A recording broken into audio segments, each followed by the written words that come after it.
Eu vou procurar ser o mais breve possível para vocês sobre o Yom Kippur. O que fica, gente? Onde fica isso? Por que a gente quer servir Deus? A gente quer que a gente nunca ouviu falar sobre isso. Você ouviu, foi bem pincelado, bem por cima, não foi nada detalhado. Essa semana, semana passada, só ficava falando sobre Yom Kippur, porque eu tô estudando hebraico, gente. Eu tô estudando com algumas irmãs que tem canais, elas ensinam algumas frases, o alfabeto.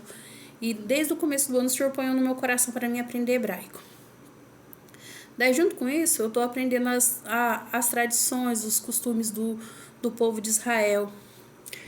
E eu descobri, gente, que hoje é o dia do Yom Kippur. Yom Kippur. O que é o Yom Kippur?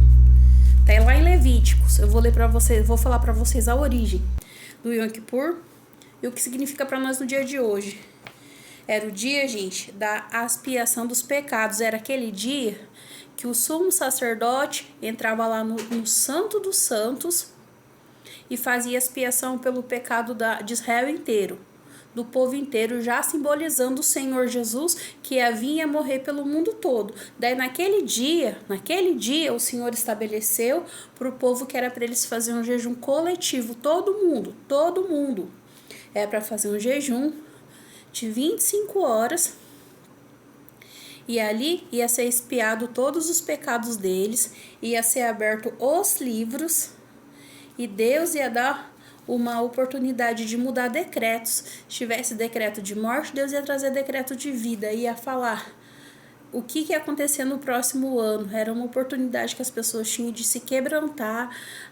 No jejum, era jejum completo, gente, de água, de alimento, de tudo, de relação íntima de casal, um jejum total. Ninguém fazia nada naquele dia. Daí o Senhor Jesus veio, né, gente? O Senhor Jesus veio, pagou o preço de cruz, morreu pela humanidade. Pronto, se cessou. Mas por que até o dia de hoje, lá em Israel, eles fazem isso e ninguém fala, gente? Eu tava vendo as irmãs que moram em Israel falando que o dia do Yom Kippur esse ano cai hoje. Vai começar às 18 horas do dia 1º de outubro, vai terminar às 18 horas do dia 2 de outubro. Irmãos, pensa comigo. Por que os judeus que não acreditam em Jesus Cristo, mas os que acreditam, até os judeus ortodoxos, os que aceitaram Jesus Cristo, eles guardam, porque o Senhor falou que isso ia ser um estatuto eterno. E pensa comigo, por quê? Porque, gente, o país, a nação que o Senhor escolheu, que a salvação veio primeiro para eles e depois veio para nós, né? Ninguém vai ser hipócrita para falar que não é verdade, porque isso tá lá, que a salvação veio para eles e depois o Senhor estendeu para a humanidade toda. Por que até hoje eles guardam? Gente, o dia do Yom Kippur é o feriado mais sagrado para os judeus. É um feriado que o país inteiro para. O país só não para as coisas principais, tipo assim, bombeiro e hospital. O restante até a televisão para. Imagina um país inteiro de joelhos, se prostrando, se humilhando diante do Senhor, pedindo para o Senhor misericórdia. Então, eu vim compartilhar essa palavra com vocês, gente, no dia de hoje, para trazer para nós. Foi o jejum que Deus mandou fazer. A gente faz jejum por causas, por muitas coisas. Mas por que não a gente não guardar esse jejum? Por que não a gente não fazer esse jejum do Yom Kippur? Não querendo perdão pelos nossos pecados, porque Jesus já pagou o preço dos nossos pecados com a vida dele. Mas por que a gente não faz esse jejum? Por que, irmãos, que Israel faz esse jejum até hoje? Fica esse questionamento. Eu quero pôr um triplex na sua cabeça. Você que é serva de Deus na terra, não estou falando de placa de igreja não, irmãos. Estou falando de ser crente. Você que serve a Deus na terra, por que o seu pastor, por que o ministério da sua igreja não fala sobre o Yom Kippur? Porque até o dia de hoje é uma coisa tão santa, tão sagrada para aquele país, que o país inteiro para. Às vezes fazem festa da colheita. Eu já vi muitas igrejas, eles reproduzindo a festa da colheita, que os irmãos levam alimento lá, tudo para Deus prosperar. E por que não replica? o Yom Kippur, irmãos? Porque se não tivesse nenhum significado, se fosse ali arroz com feijão, os israelenses, os israelitas, não ia ser um dos países que em pouquíssimos anos se tornou um dos países que cresceu e criou mais milionários no mundo. Porque Deus abençoa eles, irmãos, não é só espiritual, não. Deus abençoa eles material. Então tem um segredo ali. Aleluia, o Senhor me despertou essa semana, ficava a semana inteira só passando no meu feed as irmãs falando sobre isso. E eu falei, mas Senhor, eu nem tenho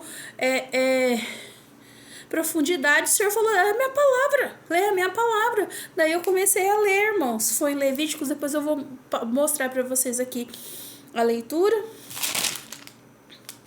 Tá? Que tá em Levíticos, o Senhor falando sobre o conserto dele com o povo. E no Novo Testamento, Paulo fala que depois que ele depois que ele passou pelo jejum, quando ele estava dentro daquele navio, o material se acabou tudo. O navio afundou. Tinha um decreto de morte, só porque Paulo estava lá. Ele tinha feito o jejum, irmãos. Ele tinha feito esse jejum de 25 horas. Ninguém morreu naquele navio. Ninguém. Depois ainda uma serpente picou ele e ele não morreu. Porque o espírito de morte era teimoso, mas estava sobre ele o Espírito Santo de Deus. Então, irmãos, que eu pergunto para vocês, por que não a gente fazer um jejum? Não pedindo perdão pelos nossos pecados, porque o Senhor já perdoou nós quando o Senhor Jesus morreu na cruz do madeiro. Mas por que a gente não faz o jejum refletindo sobre a nossa vida, pedindo para o Senhor nos abençoar, pedindo para o Senhor ser conosco? Porque para os judeus o calendário deles não é igual ao nosso, irmãos. O calendário deles é outro. Olha aqui, eu anotei aqui para vocês verem. Nós está em 2025, eles estão em 5.786. O calendário deles é diferente do nosso. Mas eles é um povo que é muito, muito abençoado. Então a gente sempre a gente tem que sempre se inspirar. Tanto a gente se inspira em pessoas do mundo aí que faz sucesso, que cria isso, que cria aquilo e fica ali muito, muito abençoado. Então vamos se esperar num povo que o próprio Deus escolheu, que ele chamou de povo meu, de bichinho de Jacó. Vamos se inspirar, irmãos, neles, para a gente fazer o que eles fazem, para a gente descobrir o mistério que tem entre eles e Deus, porque em pouquíssimo tempo, uma nação que era destruída, que foi assolada, jogada para os 4 cantos do mundo, em 1900 e bolinha, acho que foi em 1910 ou 1920 que eles foram reconstruídos. Foi reconstruído o país, porque eles tinham sido completamente destruídos. Em poucos anos eles se tornaram um país muito, muito forte, com pessoas muito, muito abençoadas materialmente. Um dos países que mais faz pessoas milionárias e multimilionárias em Israel. Tem uma bênção muito grande material, tem uma bênção muito grande espiritual, mas tem um temor gigante. Tem um temor gigante, é um povo que teme, que busca, que faz as orações deles, que busca o Senhor de toda a alma. Por mais que alguns ainda não conheceram Cristo, mas outros já conheceram. Então, irmãos, eu quero deixar esse ponto de interrogação na cabeça de vocês. Se Yom Kippur não é importante, se é só um feriado qualquer, se é só um costume judeu, por que um país inteiro para e Deus faz a nação toda ser abençoada? Por quê? Por quê? Ali tem um segredo, ali tem um mistério. Então eu peço para vocês, leiam as escrituras, procure saber no profundo o que Deus tem feito. Procura saber sobre a história de Israel, como eles eram e como eles é hoje. Daí vocês vão ver se tem um segredo ou se não tem um segredo deles guardarem o jejum do Yom Kippur. É isso, que Deus abençoe a vida de cada um de nós.